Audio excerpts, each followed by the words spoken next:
Alors, tu es encore en Afrique et tu as prévu venir en Allemagne pour faire une formation professionnelle en soins infirmiers ou alors continuer tes études. Tu feras très certainement face à, à de la discrimination, je vais appeler ça comme ça pour ne pas parler du racisme. Donc, tu vas vivre de la discrimination ou alors avec beaucoup de chance, tu ne connaîtras pas cette chose. Je suis en Allemagne, ça fait déjà 2 ans et demi, presque 3 ans.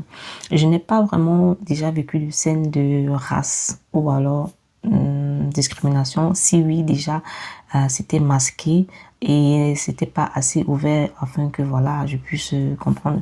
Mais il y a toujours des petits indices qui nous montrent que voilà, attention, là-bas, on n'est pas la bienvenue ou alors on ferait mieux de se chercher ailleurs. Alors, je t'explique simplement, dans le milieu du flegme, tu feras face au mépris et à la condescendance de certains patients ou alors de la famille des patients qui viennent rendre visite.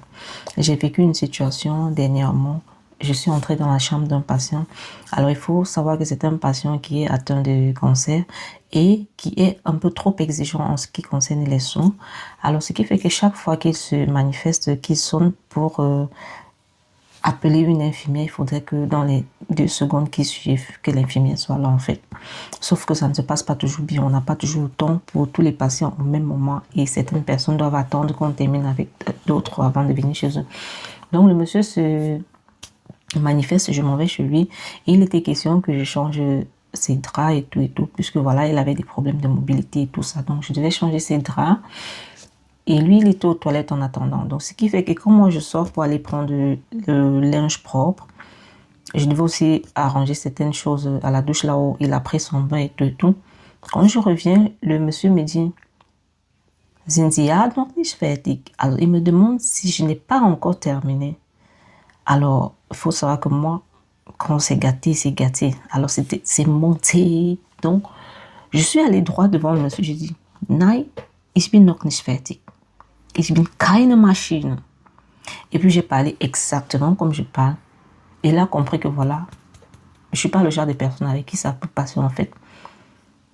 Il a demandé des excuses. Après j'ai dit ya. Donc j'étais plus vraiment avec lui. Et puis j'étais déjà nerveuse. Tu m'as pris pour quoi en fait? Genre je suis pas ta petite servante ou tu vas me manipuler. Je prends mon temps, je fais mes trucs en fait. Je suis pas une machine. Je lui ai dit que je suis pas une machine. Et puis je voulais pas vraiment faire trop de débats. J'étais pas causante. Donc il s'était excusé et tout et tout et tout. Moi, je remarque très vite ces gens-là, des personnes qui vont te mépriser, ils te font toujours des signaux.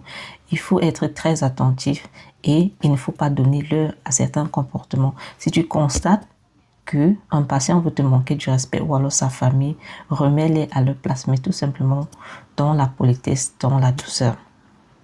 D'accord, il ne faudrait pas que tes mots débordent ou alors que tu sois agressif ou alors que tu te mettes à crier.